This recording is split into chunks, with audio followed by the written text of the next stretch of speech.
there are two things that really confuse me. Why I'm expected to tip so much when I actually bring an item up to a counter and ring it up myself and it still asks for 18%, and messing around in open tunings. Open tunings are something that, you know, I never really had a background in. I've been playing guitar for forever before I really started exploring open tunings, but now I've really come to love them. And a lot of the questions I had were like, all right, well, how do I navigate around using the shapes that I know and using the scales I know and stuff like that? So today we're going to talk about just some ways to get your way around open tuning, and you don't even have to leave an 18% tip, even though really the default should be 10%. But listen, I don't want to get into that. Anyways, we're in open D, okay? So the important thing to first realize is like, all right, why is an open tuning tuned that way?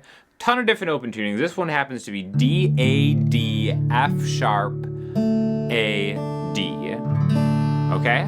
Now the reason that it's in this tuning is because when you play the open strings, you get a D major chord, all right? Now basically that means you could bar any fret and you'd get a D sharp major chord, E major, F major, F sharp major, G major, so on and so forth, okay? Now that doesn't really help you from a musical context, you know, when you're playing a song, because usually you're gonna play things in one key, maybe expand it if you're crazy. So the first thing you wanna learn is like, all right, if this is a major open tuning, basically 5 frets higher is going to be where the next major chord is, the 4 chord, right? So D, E, F sharp, G, A, right? Those are the first 5 notes. All those notes become chords. So D, E, and F sharp are minor chords, and then G and A are going to be major chords, okay? That G is 5 frets higher than the open string, right? So D major, G, A, D. Okay, so the first thing to do is really navigate around those. And the way you'd find that is, you know, learning the intervals of the major scale, whole, whole, half, whole, whole, whole, half. If you don't want to learn that, I suggest you do. Just suck it up. It's just an interval. Just memorize it. Whole, whole, half, whole, whole, whole, half. It's going to help you out in a lot of different ways, right? So that's how you can really just start to navigate open, 5, 7, 12 would be the octave, right? D major, G major, A major, D major again. Okay, so we've got all the major chords right there. And then the next thing to think about is how those major chords will deliver notes within the key that you can maybe start to riff around or solo around in, right? So again, all the open strings are in that 1 chord. All of the 5th fret is in that 4 chord. All of the 7th fret is in that 5 chord, the A chord. So you can make a little 2-note per string scale just out of that, right? Now what we're gonna do is we're gonna take just that, make a little bit of a loop. This video is sponsored by Fishman. I'm using their awesome AFX pedals, which are built specifically for acoustic guitar. I've done a couple videos on here. They got an EQ, they got a looper pedal, reverb, and an ABY splitter. I've got the reverb on, which is why it sounds just choice. And then now I'm just gonna use the single button looper just to maybe do like a little finger picking style where it's just D to G to A. Okay, so I just have to press this button once.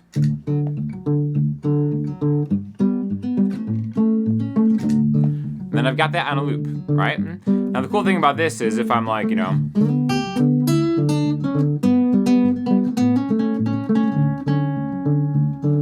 I can maybe mess with the knob to like dial in exactly how I want. So, in fact, let's turn that down actually a little bit. Let's pick that little 2-note per string scale.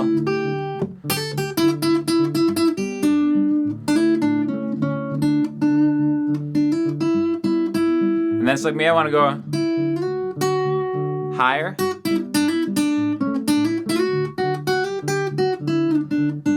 And at this point, I'm using my ear because it's like, all right, I've got a starting point. I know that these notes are chord tones, and I want to go a little higher. It's either a half step or a whole step. Another whole step from here. No, that doesn't sound good, so it must be a half step. So now let's turn it back, now that we have this kind of...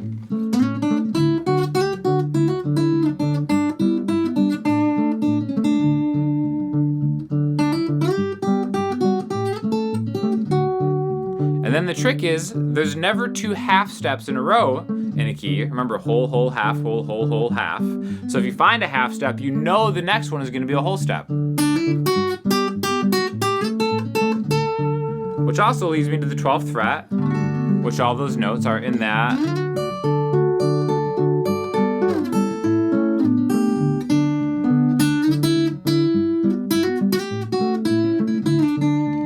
And then I can just double tap it to stop, okay?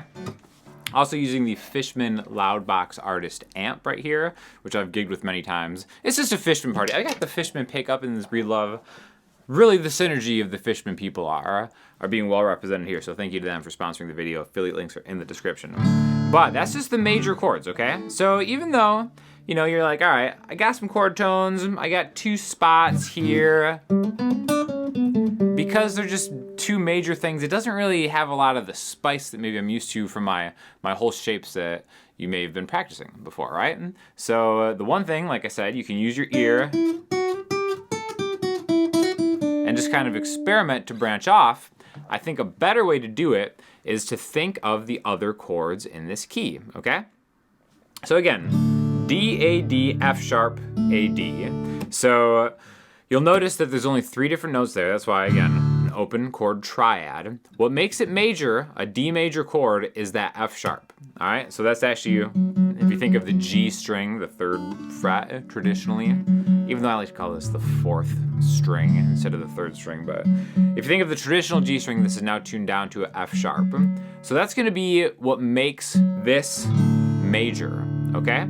So we could go a whole step and get that E, and then if I just bar it, it's E major, right? But that note is not in our key. This should be a minor triad. So what a good way to like look at this is like, all right, so if I'm lining up with that 2nd fret, which is, remember, whole, whole, half, this would be E's spot. I know that the octave is gonna be these, just like it is with D, D, A, D, a root note for a minor chord. It's 5th, which is gonna be the same major or minor.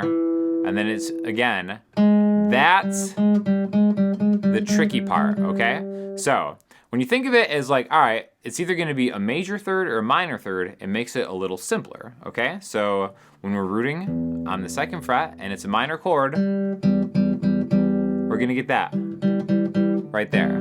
That's gonna be the same for the next chord here. And then we go back to the major chords. And then minor, minor, major, okay?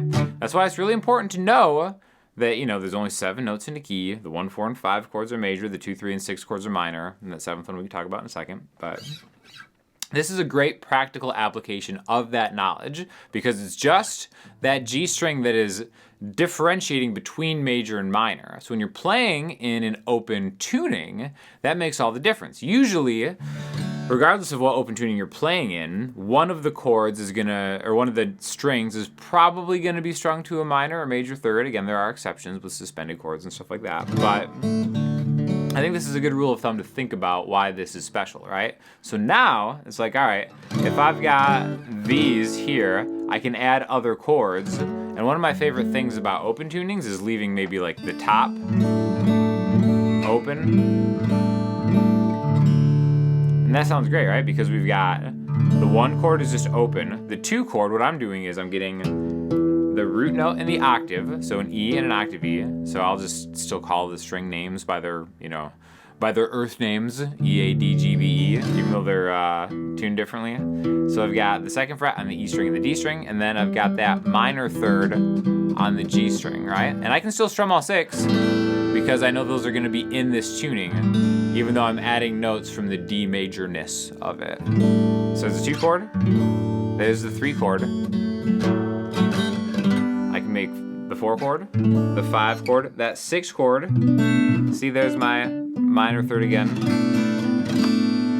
lined up with the 7th fret. And then the great thing about this is since we have a root note, it's octave, and the minor 3rd, we don't really need the 5th, so we can use this as a diminished chord representative too, right here, and back, right? So now we can just go through the chord scale. 1, 2, 3, 4, 5, 6, 7, 1. Or you can still kind of get that full bar chord, but then just think, you know, when you're maybe playing a solo, that's something to consider, right? So I'll take that same loop, I'll just start it again just by hitting the looper pedal one time, and then now I can think of that G string,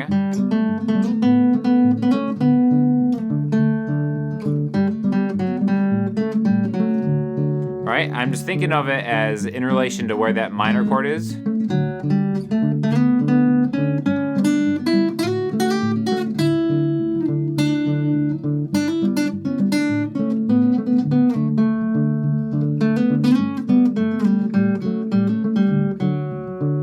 Right? And I think that's like a really simple way to be like, all right, I can see where that chord is sitting in my mind's eye, and then that takes that G string out of the equation. Everything else is just, you know, basically the full bar that the open string is helping you out, right? So it's just that third. Think of just straight down the line, all of the open set, 2, 4, 5, 7, 9, 11, 12.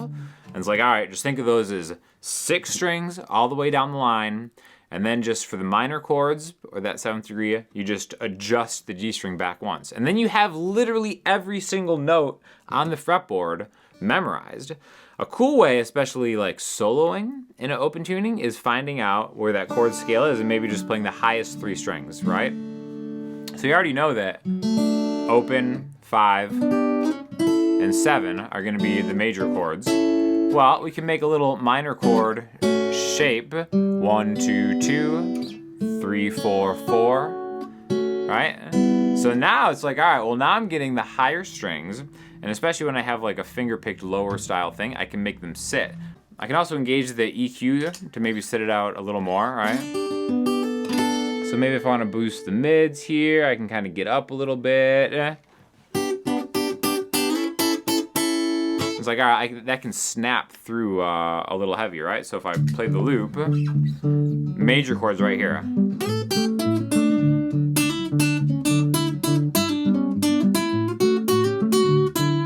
And then maybe I want to get that. That's kind of cool, right? These are just like the minor chords, right?